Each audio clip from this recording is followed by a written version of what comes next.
Hello friend, कैसे हो? नमस्कार। आपका एक नई वीडियो में स्वागत है। जैसा कि आज मैथ का जो है RWSSCGD का जो क्वेश्चन है आज के पेपर के, उसे मैं आपको एनालाइज कराना चाहता हूँ। जैसे कि देखो, ये है पहला 12% और 8% की दो क्रमांक छूटों के बराबर एकल छूट क्या आएगी। तो इसमें सबसे पहले हम क्या करते हैं, सक्सेसिव केस लगाते हैं। x + y ये फॉर्मूला होता है x - y अपन 100। तो 12 + 8 माइनस इसीलिए क्योंकि यहाँ पर छूट है, और 12xy 12 × 100 तो ये हो गया 20 - 12 × 96। ये 96 को हम अपॉन में 32 से भागित करेंगे तो 0.96 आ जाएगा।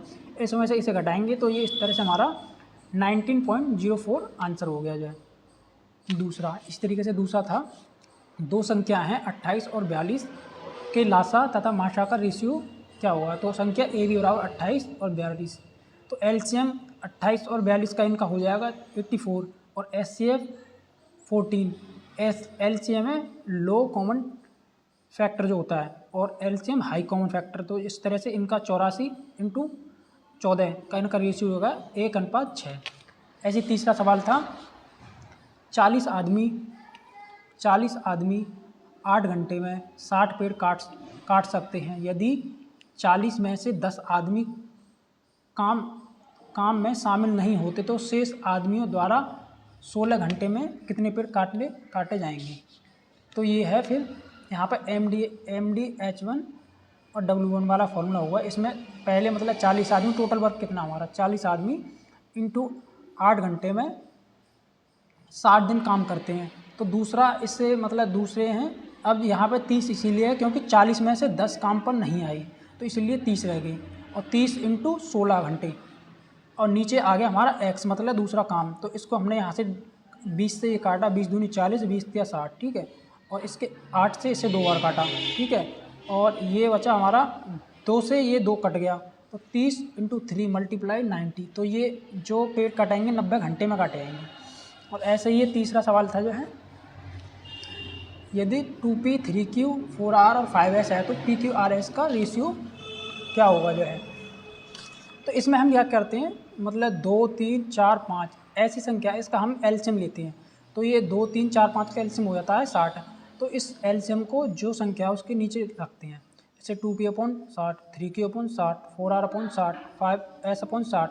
इससे काट देते हैं। 2 से ये 30 बार कट गया, ये 3 से ये 20 बार कट गया, ये 4 से 15 बार कट गया, ये 5 से 12 बार कट गया। तो इसको इसी के नीचे रख देते हैं, p/30, q/20, r/15, 5/8। तो ये इनका रेशियो है। तो ये होगा 30, 20, 15, 60। तो ये इसका आंसर हो गया। पाँचवा सवाल था हमारा, ये रूट में थी संख्या जो है 1031 - 6 रूट। अब ये है 36। सबसे पहले हम इस रूट को खोलेंगे तो ये होगा 6 का स्क्वायर। तो 6 यहाँ से 6 बाहर आ गया, 6 को हम इसमें प्लस करेंगे तो ये होगा 144। तो ये होता है हमारा 14 का मतलब 12 का स्क्वायर। तो ये वहाँ से आएगा तो 12 निकल के आएगा, 12 को हम इसमें से घटाएंगे तो ये होगा 49। अब 49 का जब हम ये रूट हटाएंगे तो इसके बाद ये निकल के आएगा 7। अब ये हम माइनस हुआ था 1031 में से 7 घटाएंगे तो ये हो जाएगा 1024। अब 1024 का हम रूट खोलेंगे तो ये होता है मतलब 32 का स्क्वायर होता है। इस तरह से ये 32 हमारा आंसर हो गया। और ये छठा सवाल था जो है, एक बैग में 1 रुपये, 2 रुपये और 5 रुपये मूल वर्गों के सिक्के 12, 5, 3 के अनुपात में हैं। यदि बैग में कुल राशि 26 रुपये है तो बैग में 5 रुपये के कितने सिक्के होंगे।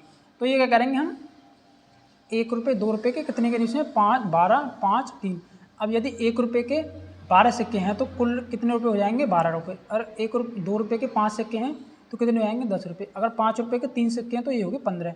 तो हमारा आ गया, ये आ गया कुल रुपये, और बराबर ये आ गया हमारा,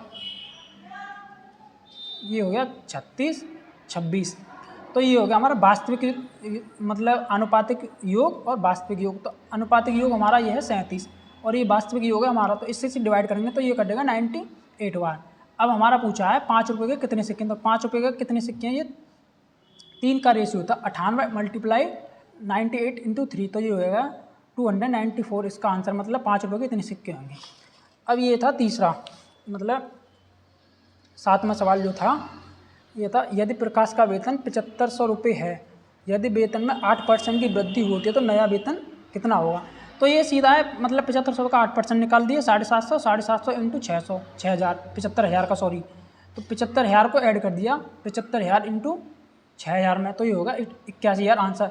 और दूसरी इसका एक ये भी तरीका है कि हम 75,000 को सीधा 108% निकाल लेंगे और इसे 8 से मल्टीप्लाई कर देंगे, 2 जीरो कट गए, तो 108 इंटू ये 750, तो ये फिर से 81,000 आ जाएगा। तो ये रहे। अब आगे साथ है जो है, और ये था एक 13वां सवाल था, बेलन का आयतन क्या होगा यदि बेलन की त्रिज्या 10 सेंटीमीटर और ऊंचाई 20 सेंटीमीटर होता है। यदि यहाँ पर पाई बराबर ये दिया है 3.14, तो हमारा वॉल्यूम होता है पाई आर स्क्वायर एच फार्मूला। तो पाई की वैल्यू हमने 3.14 रखी इंटू आर का स्क्वायर, ये त्रिज्या का स्क्वायर 10 इंटू 10 और एच 20। तो ये 10 से 100 मतलब हम पॉइंट हटाएंगे तो 2 जीरो नीचे आएंगे, 2 जीरो से ये 2 जीरो कट गए, तो यहाँ बचा हमारा 314 इंटू 20। इसका मल्टीपल करेंगे तो ये हो जाएगा 6280, इसका मतलब वॉल्यूम आ जाएगा बेलन का। अब यह है 14वां सवाल जो है, यदि राशि पर 20% वार्षिक दर से 2 वर्ष में चक्रवृद्धि ब्याज और साधारण ब्याज का अंतर 2,000 रुपये है, तो राशि क्या है। तो इसका सीधा सा फॉर्मूला होता है अंतर बराबर मतलब मूलधन इंटू दर का वर्ग अपॉन 100 का स्क्वायर। तो हमारा मूलधन हमारा अंतर ये है, मूलधन P इंटू दर 20 गुणा 20 अपॉन 100। तो 20 से हमने सीधे इसे 5 और काटा, इसे 5 और काटा, यहाँ आ गया हमारा 25, 25 को 200 से मल्टीप्लाई कर दो तो सीधा आ गया हमारा 5,000 जो हमारी राशि थी ये हो गया। आगे चलते हैं 15वां। अभी मतलब बीच में 5-6 सवाल छूटे उन्हें हम अभी कराएंगे। अभी 15वां है, के एल तथा एम क्रम से 15, 20, 27 के रेशियो में राशि को निवेश करते हैं। यदि वर्ष के अंत में कुल 10,230 का लाभ कमाते हैं तो के तथा एल के हिस्सों के मध्य अंतर क्या है। तो सीधे हम मतलब लाभ क्या होता है, निवेश इंटू समय। तो हमारा सबका समय तो बराबर है, तो इसीलिए हमने समय को काउंट नहीं किया। यहाँ पर रखेंगे तो कोई नुकसान नहीं है और नहीं रखेंगे तो क्योंकि समय हमारा यहाँ से सीधे कट जाएगा ये, तो इसीलिए मैंने इसे 15, 20 इसके 27 मतलब रेशियो में ले लिया है। तो ये हो गया अनुपातिक योग बराबर वास्तविक योग। तो हमारा ये क्या है 15, 20, 27 का मतलब जो जोड़कर आएगा 62। तो 62 अनुपातिक योग बराबर वास्तविक योग। तो और ये 5 ऐसे है क्योंकि इन दोनों का एक के तथा एल का अंतर कितना है 5। तो 62 से ये 5 165 बार कटेगा और इंटे 5 मिनट, तो इसका इनके अंतर आ गया 825 आंसर। ऐसे ही 16वां, दुकानदार यदि 10 किलो पर केजी और 30 किलो मूल्य वाली 2 वस्तुओं को किस अनुपात में मिलाना चाहिए जिसके मूल्य 15 रुपये केजी हो जाए। तो सीधे इसका एक मतलब एलिगेशन वाला है 10 और 30 और 15 ये होगा। तो इनका इसे यहाँ से इसे घटाएंगे तो ये 5 आ गया, ये 30, तो ये इनका रेशियो 15, 5, 1, 3, इनका मतलब 1, 3 के अनुपात में इन्हें मिलाना चाहिए, तो मतलब इतने मिल जाएगा फिर। अब आता है 17वां सवाल है, यदि ABC क्रम से अलग अलग काम करते हैं तो 11 दिन, 20 दिन और 55 दिनों में कर सकते हैं। यदि वो एक साथ मिलकर कार्य करते हैं तो पूरा काम करने में कितना दिन लगेंगे। तो समझे A का काम 11 दिन और B का 20, इनका एलसीएम आ गया, टोटल वर्क मतलब 220। अब इससे इसकी कार्य क्षमता निकालेंगे तो 20 दिन में कर देगा, ये इसकी कार्य क्षमता 11 दिन में, ये इसकी। अब टोटल वर्क हो गया 220 और इनकी इफिशियंसी टोटल हो गई 35।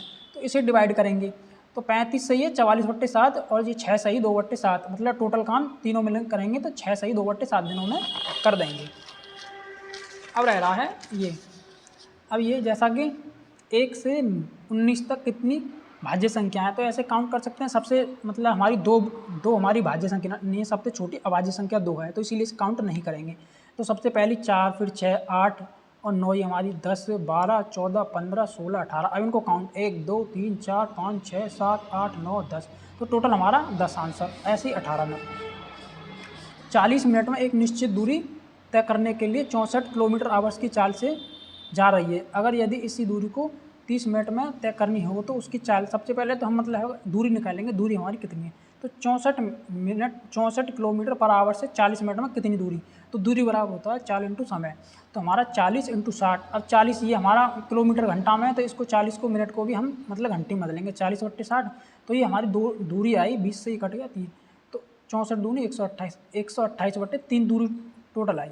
अब ठीक है, अब ये बोला 30 मिनट में तय करनी चाहिए, तो उसकी चाल तो मिनट चाल के लिए दूरी बट्टे समय, तो कुल दूरी हमारी ये रही। अब 128 मतलब दूरी और ये हो गया समय। तो समय हमारा 30 है, 30 मिनट को हमने यहाँ पर सेकंड में बदला, 30/60। अब ये ऊपर जाएगा तो यहाँ पर 30 × 60 और ये यहाँ पे आ जाएगा मल्टीपल में, तो 30 दूनी 60 है ना। तो ये हो गया 128 × 2/3, तो ये 256/3। तो ये हमारा काट के ये आ रहा 85.33 किलोमीटर पर आवर से, मतलब उसकी चाल होनी चाहिए जब 30 मिनट में उसे मतलब करेगी। ऐसे ही अब ये लास्ट सवाल है, यदि एक समबाहु त्रिभुज की भुजा 24 सेंटीमीटर है तो उसका क्षेत्रफल क्या होगा। तो समबाहु त्रिभुज का क्षेत्रफल होता है 3/4a², मतलब भुजा का वर्ग। तो 3/4 इंटू भुजा कितने हमारी 24 × 24, तो ये 4 से 6 बार कटा, तो इसके यहाँ पर √3 × 6 × 14, 24 के 144, तो ये हो गया ये। अभी हमारे लास्ट में जो 5-6 सवाल शुरू के रहे थे हम उनको कराते हैं अभी, 1 मिनट जाए। ये था 8वां सवाल था एक, अभी ये था, यदि 28 संतरों का क्रय मूल्य 24 संतरों के विक्रय मूल्य के बराबर होता है तो लाभ प्रतिशत। तो ये होता है मतलब क्रय मूल्य और विक्रय मूल्य का रेशियो बराबर होता है, मतलब रखते हैं तो 28 CP बराबर 24 CP, तो CP और SP का रेशियो हमारा 6/7 आ गया। यदि हमारा 6 में खरीद और 7 में बेची तो हमें 6 पर 1 का लाभ हो रहा है, तो 1/6 × 100, तो ये हो गया मतलब 100/6, तो ये हो गया 50/3, मतलब 2 से काटेंगे तो ठीक है। तो अब ये 50/3 को परसेंट, तो 16 सही 2/3% आ गया इसका आंसर। ऐसे ही अब ये है, यदि टीवी का मूल्य 15,000 रुपये है और सूची मूल्य में 18% की छूट दी जाती है, किसी अतिरिक्त छूट दी जाए तो जिससे ग्राहक को 10,000 मतलब दूसरी सेकंड छूट थी, यहाँ पर 10,947 के मूल्य में टीवी मिल जाएगी। अंतिम मूल्य मतलब इसका। अब हमारा सबसे पहले क्या है, 15,000 को 18% की छूट दी हमने पहले, तो ये हो गया 82/100। अब दूसरी छूट है हमारी, हमको पता नहीं है, तो 100 में से x मतलब घटा दी हमने अपॉन 100 बराबर ये आ गया ये। अब 2 जीरो से ये 2 जीरो कट गया, 1 जीरो से ये 1 जीरो कट गया, ठीक है। 5 से हमने 3 बार इसे काटा और 5 से 2 बार इसे काटा हमने, ठीक है। अब 2 से हमने 82 को 41 बार ये कट दिया। अब यहाँ बचा 3 से हमने इसे डिवाइड कर दिया 3,639 बार, तो ये बचा हमारा 41 बराबर 100 माइनस x बराबर 3,400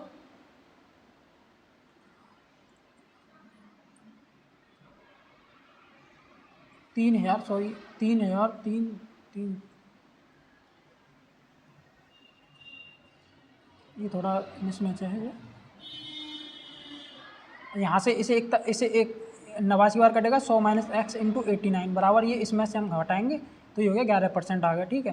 थोड़ा यहाँ पर मिस्टेक है जो है, और इस चलो तो ये यहाँ पे हम 41 से काटा, ये आया था 3 के बाद 3,649, तो 41 100 माइनस x बराबर 3,649 को हम 41 से काटेंगे तो ये आएगा 89 बार कटेगा। अब ये आ गया 100 माइनस x बराबर 89। अगर हम 100 में से इसे 89 को हटाएंगे तो x की हमारी वैल्यू आएगी 11%, तो हमारा दूसरी जो छूट थी 11% की थी। ऐसे ही 10वां सवाल है, यदि 6,000 की राशि पर साधारण ब्याज 4 वर्षों में 7,800 रुपये हो जाती है, ब्याज दर में 2.5% की वृद्धि होने पर यह इस समय अवधि में कितनी होगी। मतलब इसके 2 तरीके हैं। पहला तो क्या है कि हम इसकी 6,000 में से मतलब पूरी 1,800 हमारी 4 साल की जो है ब्याज है, तो हम 1,800 में डिवाइड करेंगे तो 1 साल की निकलेगी। उसके बाद हम यहाँ से उसकी वो निकालेंगे, रेट निकालेंगे। और दूसरा है कि हम यहीं से सीधे इसमें 2.5% दिया है, मतलब 1 साल में वृद्धि हो रही है, तो 2.5% अगर 4 साल में कितनी होगी वृद्धि, तो सीधे 10% होगी 4 साल में 10, तो सीधे 6,000 का 10% 600 आ गया। अब इसमें 600 को ही यहाँ पे हमने 7,800 में प्लस कर दिया, तो सीधे हमारा 8,400 आंसर आ गया। ऐसे ही 11वां जो है, 28 परीक्षणों का मान 53 है, प्रथम 11 परीक्षणों का इतना 54 है औसत, अंतिम 18 परीक्षणों का औसत 52.5 है, तो 11वें परीक्षण का मान ज्ञात कीजिए।